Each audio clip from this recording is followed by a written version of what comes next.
Ok, parlons d'un sujet difficile. Le syndrome des jambes sans repos. Tu sais pas ce que c'est? Google est ton ami. Non, je plaisante. Le syndrome des jambes sans repos.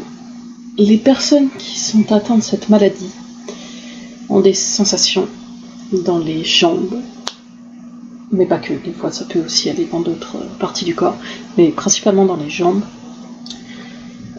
qui les poussent à bouger.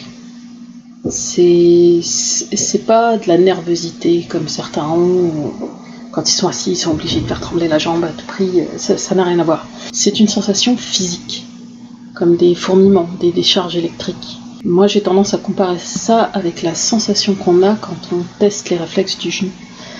Quand on teste les réflexes du genou, on a une sensation étrange qui nous parcourt la jambe et notre jambe bouge toute seule. Pour moi la sensation est la même, en version moins forte mais prolongée. C'est une sensation qui apparaît surtout la nuit quand on est allongé, ce qui fait que ça nous réveille parce qu'on a besoin de bouger les jambes.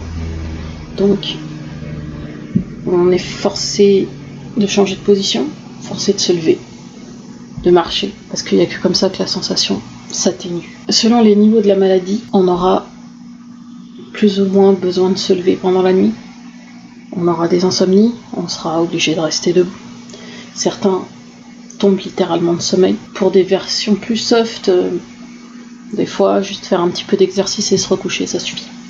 Pourquoi j'ai envie de parler de ça? Tout simplement parce que je pense sincèrement avoir ce syndrome. J'ai pas encore été diagnostiquée, je vais en parler encore à mon médecin. Mais je vois pas ce que ça peut être. Depuis que je suis jeune, l'adolescence, je pense, j'ai commencé à avoir des sensations dans le genou. Il me semble que c'était le droit. Généralement, il me suffisait de changer de position dans mon lit pour que ça passe et que je puisse me rendormir. Jusque-là, c'était pas trop grave, donc je m'étais pas trop inquiétée. Mais j'ai tout de suite associé cette sensation au réflexe du genou, du coup. Au fur et à mesure des années, ces sensations arrivaient plus souvent. Et j'ai parfois eu beaucoup de mal à les faire passer, tout simplement. Ces 5 dernières années, je dirais, c'est assez fréquent pour moi de sentir cette sensation la nuit. Je suis pas à un stade trop élevé, dans le sens où généralement j'avais juste besoin de me lever, faire 2-3 pas et de me recoucher. Voire parfois même juste besoin de changer de position et ça finissait par passer. Mais depuis 2018, quand mon psychiatre de l'époque m'avait prescrit des antipsychotiques que j'ai pris pendant 6 mois, ces sensations étaient présentes jour et nuit. C'était tellement insupportable que je devais me lever, faire des squats avant de pouvoir me recoucher 2 à 3 fois par nuit. Et quand je dis faire des squats, c'est 20 à 30 squats avant de pouvoir me recoucher. J'en ai parlé à mon médecin, pour lui c'était absolument pas possible que ça vienne du médicament. J'ai quand même demandé à arrêter le médicament et à partir de là ça allait beaucoup mieux, bizarrement. Mais depuis cette période, ça m'arrive beaucoup plus souvent d'avoir ces sensations dans les jambes et d'être obligée de faire de l'exercice pour que ça passe. Donc ce que je fais généralement, c'est que je tends la jambe en dehors du lit, sachant que maintenant ça peut m'arriver dans les 2 jambes, beaucoup plus sur la droite, mais quand même ça m'arrive dans la jambe gauche également. Je tends la jambe hors du lit, je la plie et je la déplie jusqu'à sentir une douleur à la place de la sensation. Il n'y a que comme ça que j'arrive à me rendormir. Là, c'est le 3e jour où j'ai ces sensations dans les genoux, même la journée. Et je sens que cette sensation est en train de venir dans l'épaule gauche, là où j'ai mal depuis un bon paquet de temps à cause du fait d'avoir un bébé, de devoir le porter. Voilà, je me suis fait mal à l'épaule et bon. Du coup, j'ai cette sensation aussi dans l'épaule. C'est très étrange et c'est très désagréable. Ça fait 3 jours que j'ai du mal à rester assise. Ça peut pas me faire de mal, mais c'est quand même chiant. Et du coup, je me suis renseignée sur cette maladie et ça expliquerait beaucoup de choses. En fait, les personnes qui ont du coup ce syndrome bougent, même sans s'en rendre compte. C'est-à-dire qu'elles vont avoir des micro-réveils où elles vont bouger les jambes, là où les jambes, et se rendormir tout de suite après, sans même s'en rendre compte. Le problème, c'est que du coup, ça fait un sommeil fragmenté, et les personnes du coup avec ce syndrome ont énormément de soucis de sommeil, sont très fatiguées, parfois sans pouvoir expliquer pourquoi. Le fait de se réveiller et de se lever, on s'en souvient, mais si on est à un stade plus léger où on se rend pas compte qu'on bouge, on a quand même passé une mauvaise nuit, même si on s'en rend pas compte. Ça expliquerait beaucoup de choses pour moi. J'ai toujours été quelqu'un d'extrêmement fatigué, et ce, peu importe l'exercice physique que je fais, peu importe ce que je mange, peu importe combien de temps je dors, peu importe tout ça, je me sens toujours extrêmement fatiguée. Il y a des maladies du sommeil. Je souffre pas d'insomnie, pas trop, ça m'arrive. Notamment, la plupart du temps à cause de mes jambes. J'ai un rythme de sommeil qui est plutôt régulier. J'essaye de me coucher pas trop tard, j'essaye de me lever tôt, de toute façon j'ai pas le choix, lever tôt. Et je sais que j'ai besoin de beaucoup de sommeil. Donc, je fais toujours en sorte d'avoir au moins 9 heures de sommeil. Donc, techniquement, je devrais pas être fatiguée comme je le suis. Mon alimentation, elle est pas parfaite. Mon niveau sport, c'est pas parfait non plus. Mais j'ai absolument aucune raison d'être fatiguée comme ça. Depuis toute jeune, on me reproche d'être flemmarde. Et c'est vrai que je suis flemmarde dans le sens où je suis pas capable de donner plus d'énergie que je n'en ai. Je sais pas si c'est très clair. Je sais qu'il y a des personnes qui sont capables de se surmener, qui arrivent à vivre comme ça. Moi, c'est pas mon cas. On peut dire que je suis plutôt du genre à me préserver, justement, parce que je sais qu'il y a des tâches quotidiennes, notamment parce que j'ai un enfant que je vais être obligée de faire, et que je dois toujours garder un petit peu d'énergie de côté au cas où ma fille ferait pipi au lit, au cas où ma fille aurait pas envie de manger ce matin, donc faut jouer, faut la motiver parce qu'elle a l'école, il faut qu'elle mange. Des trucs comme ça, ou jouer avec elle au bain parce qu'il faut absolument qu'elle se lave quand même.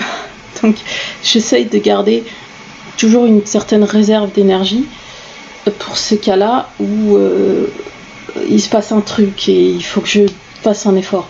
Donc je suis flemmarde dans le sens où je vais pas tirer sur la corde, je vais pas en faire trop, parce que j'en suis pas capable déjà. Je supporte très mal la pression, le stress, l'angoisse, c'est quelque chose que je ne sais absolument pas gérer. Et sachant ça, et sachant que je vis pas toute seule, je vais pas me l'imposer parce que ça serait invivable pour tout le monde. Mais je sais que je suis capable de faire beaucoup de choses, et je sens très bien au fond de moi que c'est le manque d'énergie qui m'empêche de le faire. C'est pas seulement de la procrastination, c'est pas seulement de la flemme, c'est vraiment, je me sens exténuée. Je peux pas affronter certaines situations, déjà parce que dépression et phobie sociale, ajouter à ça la fatigue, et ça devient insurmontable. Clairement, je commence à me dire que cette maladie aurait pu, pendant toutes ces années de ma vie, me bouffer une grande partie de mon énergie. Et ça expliquerait pourquoi je suis aussi fatiguée. Je pense que c'est quelque chose à prendre au sérieux, parce que c'est pas anodin. C'est pas une douleur physique, c'est pas douloureux. Enfin, ça l'est pas pour moi en tout cas. Je sais que certaines personnes ont des douleurs en plus des sensations désagréables, mais c'est pas mon cas. Mais très honnêtement, je pense que je saurais mieux endurer la douleur que ces sensations. C'est vraiment insupportable. C'est comme si le corps bougeait sans qu'on ait plus rien à dire. C'est un ordre de ton corps. Tu vas bouger ta jambe, je veux que tu bouges ta jambe. Mais d'accord, mais quand est-ce que j'ai le droit de m'arrêter ? Encore dans la jambe, je sais gérer. Je sais que si je lève et baisse ma jambe pendant 30 secondes, 1 minute, ça finit par passer. Mais la sensation que j'ai dans l'épaule, jusqu'à maintenant, elle me faisait juste mal. Mais là, je sais pas comment bouger pour faire disparaître cette sensation. Et c'est extrêmement gênant. Certaines personnes finissent par déprimer à cause de cette maladie. Et je commence doucement à comprendre pourquoi. Vivre avec une douleur au quotidien, c'est quelque chose de très dur. C'est quelque chose que je me suis infligé pour des raisons personnelles, maladie mentale, et que j'ai supporté pendant des années. J'ai des douleurs que j'ai jamais soignées, mais on s'y fait. on s'habitue à la douleur, on s'habitue à avoir mal, et tant que ça n'empire pas, on peut vivre avec. C'est pas une bonne chose, mais on peut. Cette sensation-là, on peut pas vivre avec. On peut pas. Ça bouffe intérieurement, en fait. C'est d'avoir constamment cette espèce de sensation, tu dois bouger constamment, tu te sens fatigué, t'as juste envie de te poser et que ça s'arrête, mais ça s'arrête pas, et c'est insupportable. Si vous pensez avoir cette maladie, parlez-en à votre médecin. Je me suis renseignée un petit peu sur internet, ça vaut ce que ça vaut, mais du coup ça pourrait être une carence en fer ou une carence en dopamine. Je m'y connais absolument pas, donc ce que je sais, c'est que pour moi c'est peut-être éventuellement une carence en fer, vu qu'on a diminué grandement notre quantité de consommation de viande depuis quelques années. Donc je sais pas. Je me suis dit que ça pouvait être aussi, voilà, le manque de soleil. Donc je suis beaucoup sortie ces 3 derniers jours. J'essaye de voir ce qui marche en attendant de pouvoir en parler à mon médecin. J'ai continué de faire de l'exercice, donc ça vient pas de là non plus.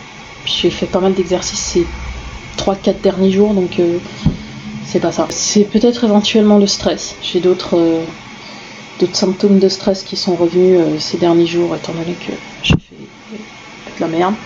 Mais pour l'instant, ça passe pas. C'est le 3e jour. Bref, prenez soin de vous. Le moindre petit signe du corps peut cacher quelque chose. Faut pas devenir parano. Il faut juste essayer de comprendre ce que veut dire le corps. Si vous êtes fatigué, c'est que vous avez besoin de dormir. Si vous avez faim, c'est que vous avez besoin de manger. Si vous avez envie de faire pipi, c'est qu'il faut aller aux toilettes. Donc pareil pour le caca. Si vous avez envie de vomir, faites attention de ne pas vous en mettre partout. Ceci étant dit, je vous tiendrai au courant de l'évolution de la chose. Et je suis un peu inquiète parce que effectivement je prends des antidépresseurs. J'aurais été tentée de dire que ça vient de là, mais j'en prends depuis 2017 et j'avais pas eu de problème avec celui-là jusqu'à maintenant, donc je pense pas que ça soit ça. J'ai une prise de sang à faire et on verra bien ce que ça donne. J'espère que c'est pas lié à une maladie plus grave. Voilà. Ouais, moi aussi j'ai un petit côté parano, mais en même temps je prends tellement mal soin de moi. Je fais de mon mieux, mais c'est pas évident de changer ses habitudes. À bientôt, j'espère. Salut.